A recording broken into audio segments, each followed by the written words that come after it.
السلام عليكم.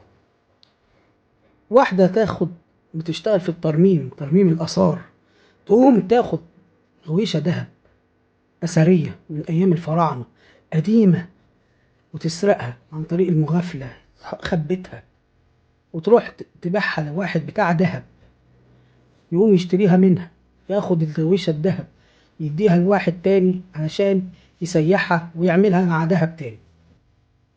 انتوا فاهمين ايه اللي بيحصل؟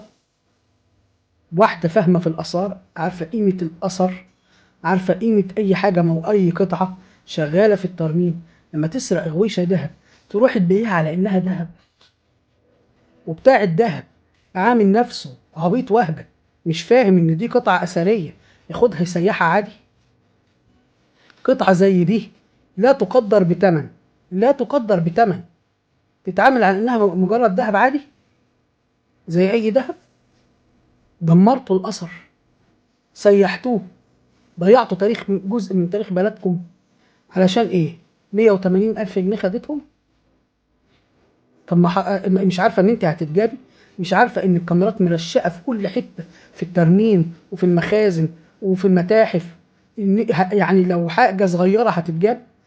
تليفوناتكم كلها مرصوده، مشاويركم مرصوده، انتوا تحت عين ومراقبه، مش هتتجابي؟ ضيعت مستقبلك وحياتك ولطخت اسمك وسمعة عيلتك وولادك وكل الناس علشان تسرقي حتة أثر، ويا ريتك بعتيه على إنه أثر، أهو كان هيبقى اسمه موجود في العالم ومتحافظ عليه. بس بعتي رايحة تبيعي بتاع دهب يسيحها، وبتاع الدهب ياخدها يبيعها على إنها دهب عادي، يسيحها عادي كده. حاجة تقدر يعني، أنت لو بعتوها بره تعملها 10 مليون دولار. أنتوا بتتكلموا في إيه؟ ده دهب وأثر، يعني يا ريته دهب عادي، ده دهب اثري من ايام الفراعنه. غويشه زي دي لو اتعمل لها مزاد بتعدي 3 4 مليون دولار. مش حرام؟ يعني دلوقتي في ناس بتقول دي لازم الناس دي تتسجن مدى الحياه، وناس عايزين يشددوا العقوبات عليهم. تعالوا شوفوا التعليقات على الناس كلها عامله ايه. ليه؟ ليه تاخدي حته اثر تسيحيه ليه؟ يعني انت متعمده تهيني تاريخ بلدك باسوا وابشع طريقه.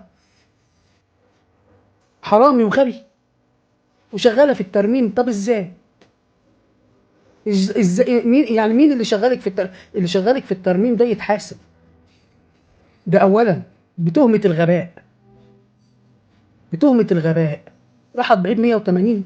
طب ايه يا ستي؟ وديه لحد بتاع اثار هياخدوا منك بمليون دولار 2 مليون دولار. انت يعني شو يعني؟ ازاي شغاله في الترميم يا جماعه؟ دي انت ازاي شغاله في الاثار؟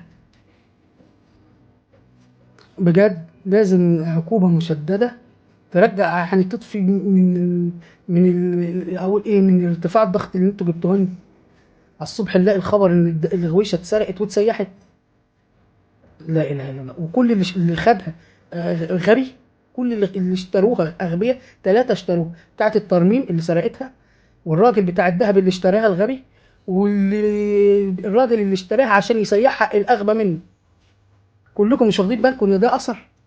ما سمعتوش عن غويشه اتسرقت؟ سبحانك يا رب. لازم بجد ياخدوا اقصى عقوبه. رايكم ايه؟ عايز اعرف رايكم. السلام عليكم.